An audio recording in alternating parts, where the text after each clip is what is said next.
Hello, good people. Gonna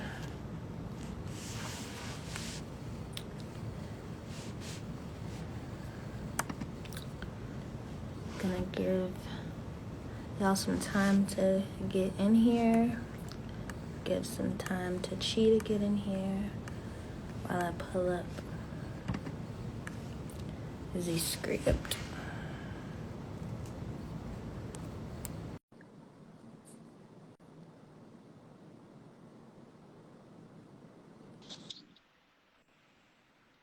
Hey, Hey, so how are you? I'm good. How are you?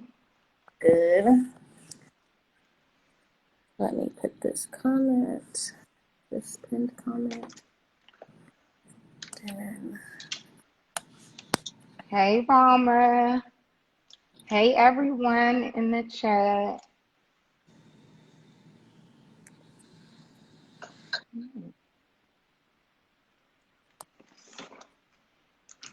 Oh,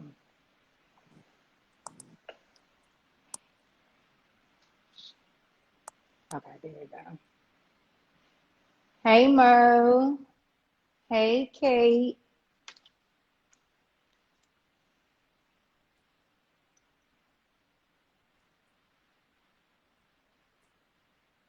We appreciate you being a patient of ours. Hey, Brett. Yes, we got our pink on. Today is Women Wednesday. We wear our pink on Wednesday.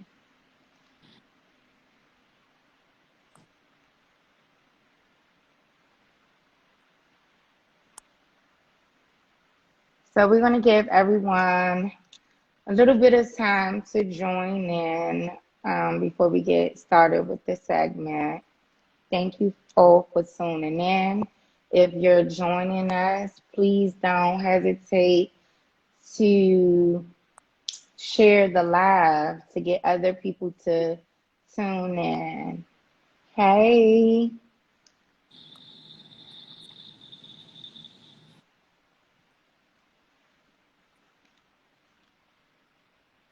really feeling crusty. There we go.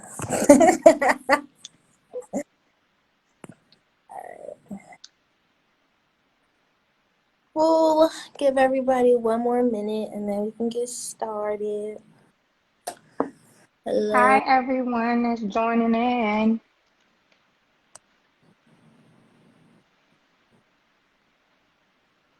See, you all fancy over there, so. Oh, I forgot. It's Lord. Filters. Yeah. Oh, there you go. Hold on, let me get that one. Please, that one. Yes. Oh no, I don't think this account. That. Let me just go back. All right, we can get. Okay.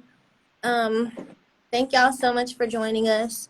During the past few months, Whitman-Walker's Community Health Department has expanded its outreach efforts to the social media platform. We cover various topics from HIV, STI, sexual health practices, access to care, social determinants of health, and general public health interventions. Our series of outreach sessions also focus on the current pandemic, COVID-19, and ways to manage your sexual, personal, and mental health. But the community health team is here to educate and support you. This is Breast Cancer Awareness Month, so today we're going to be discussing that and sharing a few facts. For those of y'all who do not know, my name is Soul. I am one of the social media influencers for community health and also an art educator for our cultural center that she is in right now, the Corner DC. And my pronouns are she, her, or they, them.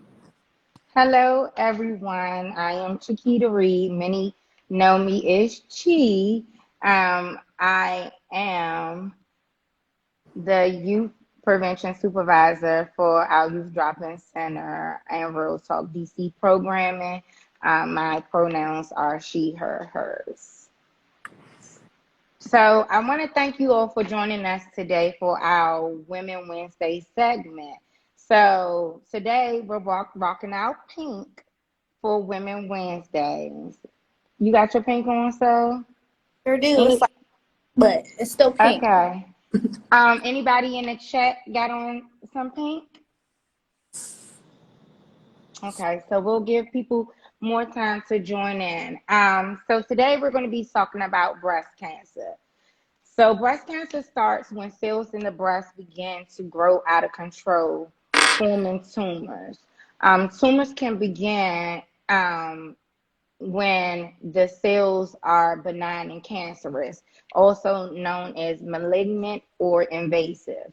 If they invade your surrounding tissues and organs, or spread, or they may can spread to other areas of your body. The breast cancer gene is the most common gene to mutate and cause breast cancer. So people who inherit this mutated gene are at an increased risk of developing breast cancer and can also pass along these genes to their children. So breast cancer can be hereditary. A patient can meet with a genetic counselor to discuss their risks and options by using information about their family history of cancer. The genetic counselor can recommend whether genetic testing or breast cancer is indicated or not, and if testing is recommended, which breast cancer genes should be tested.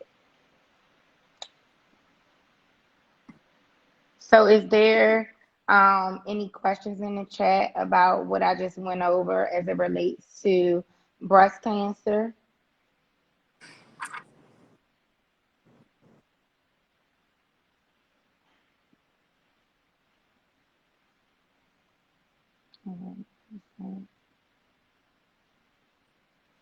So folks with the BRCA1 and a BRCA2 genes have higher chances of getting breast cancer. So those are the genes that you need to pay close attention to. So there are three major risk factors that make developing breast cancer more likely. So one, as we already talked about, family history. So the two inherited genetic mutations can lead to breast cancer. So those are the two that I just named, BRCA1 and BRCA2, which is BRCA just stands for breast cancer. So being a woman, 99% of breast cancer diagnoses are in women who were born female and identified as women. Being older, most breast cancer is found in women over the age of 50.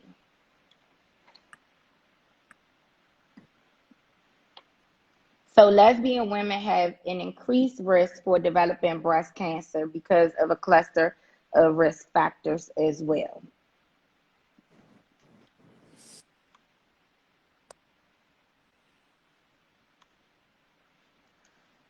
There are also many types of breast cancer that can potentially cause tumors in your breast or your chest, but not all do. So you should watch for symptoms. So the symptoms that are associated with breast cancer is breast or nipple pain, nipple discharge, nipple retraction, meaning your nipple turning inward, redness, scaliness, or thickening of the nipple or breast and skin irritation, dimpling, and swelling in all parts of your breast. It's always recommended that breast self exams and chest self exams are done regularly to examine your breast and your chest on your own. And it can be a very important way to find breast cancer early. So when it's more likely to be treated early on and successfully. There's no single test that can detect all breast cancers early, but you can also refer to breastcancer.org.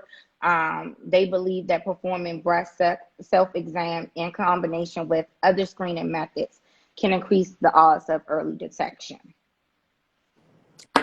Yes. So I'm going to share some steps for the breast chest self-exam. The first step is to begin by looking at your breast or your chest in the mirror with your shoulders straight and your arms on your hips. Well, you can't see my hips, so that was okay.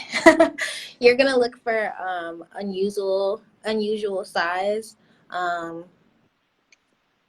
unusual shape, or discoloration, or if you see that your breast is different color than it normally is.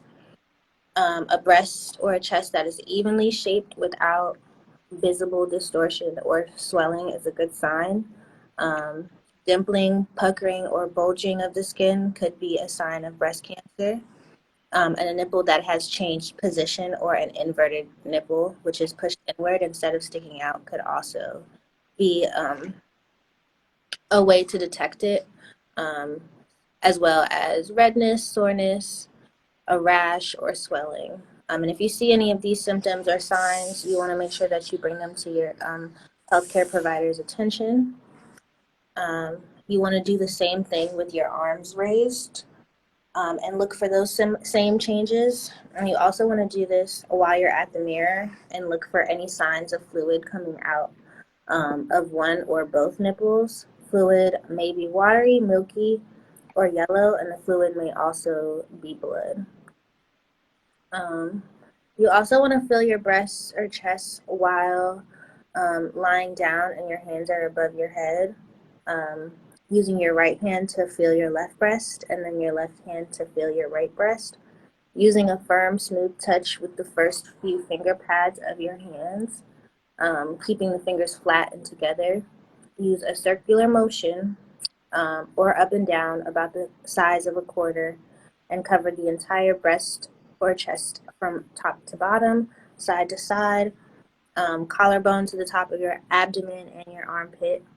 And you want to make sure that you're following a pattern to be sure that you cover the whole breast. You can begin at the nipple, moving in larger and larger circles until you reach the outer edge of your breast.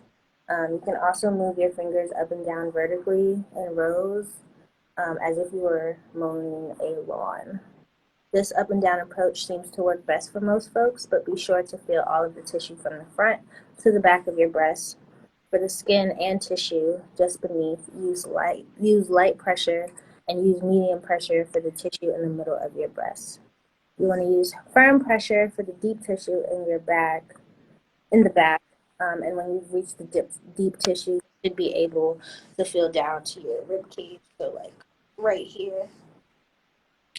Um, You also want to feel your breasts while you're sitting and standing. Um, Most folks find that the easiest way to feel their breast or chest is when their skin is wet and slippery, so they like to do the breast self exam in the shower. Um, you also just want to make this a routine, something that you're doing regularly. The more that you examine your breasts, the more you will learn about them, and the easier it will be to tell if something has changed. So try to get in the habit of doing a breast self-examination once a month to familiarize yourself with how your breasts normally look and feel, and examine yourself several days after your period ends, when your breasts are least likely to be swollen and tender. If you're no longer having periods, choose a day that's easy to remember, such as the first or the last day of the month. Um, the Amer- Sorry, I had low battery. The American Cancer Society recommends that recommends that you make an informed decision making. You do informed decision making with a healthcare provider, from ages 40 to 44 for a mammogram, or you should get them every year starting at the age of 45 to 54, or every 2 years, or every year a woman should do so starting at age 55, for as long as a woman is in good health. The National Comprehensive Cancer Society recommends that people should get these screenings every year starting at age 40 for as long as a woman is in good health, and get a clinical breast exam every 1 to 3 years if you're aged from 25 to 39, and every year starting at age 40. The U.S. Preventative Services Task Force recommends that you make an informed decision with your healthcare provider from the age of 40 to 49 about your breast cancer screening, and every 2 years from the age of 50 to 40.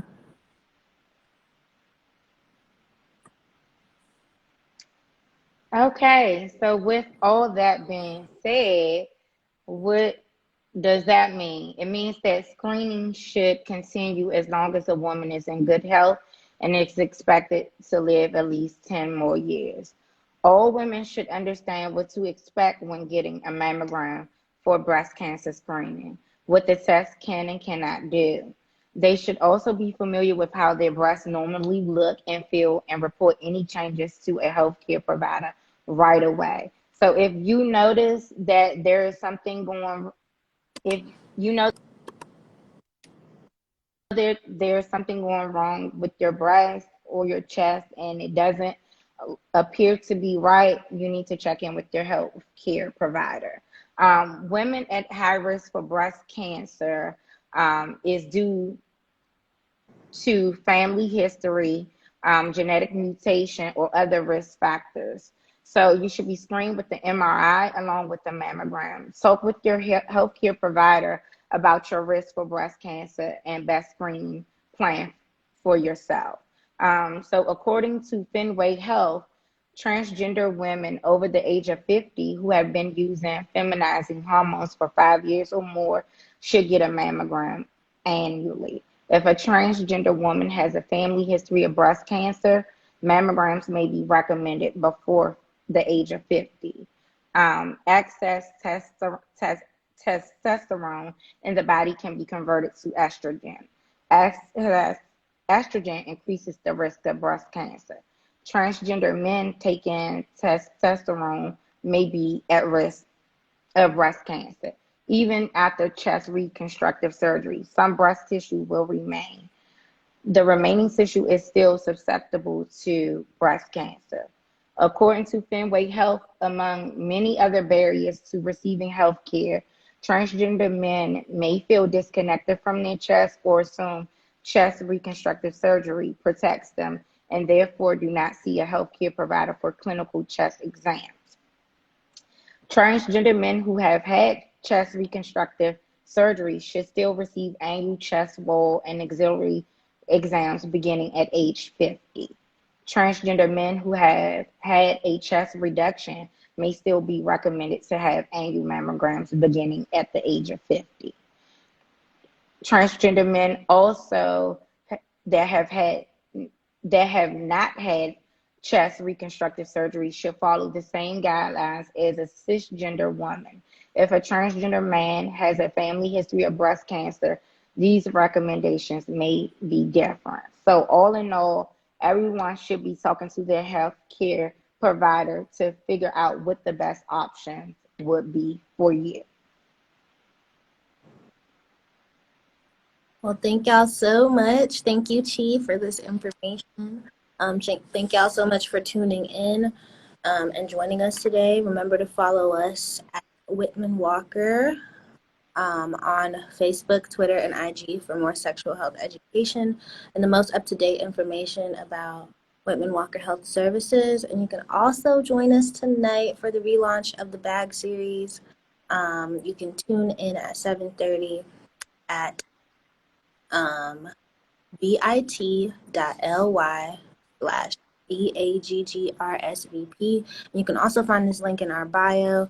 We're going to be having more casual conversation about breast cancer, dancing along to DJ Alex Love, and just getting to see each other and have some girl talk.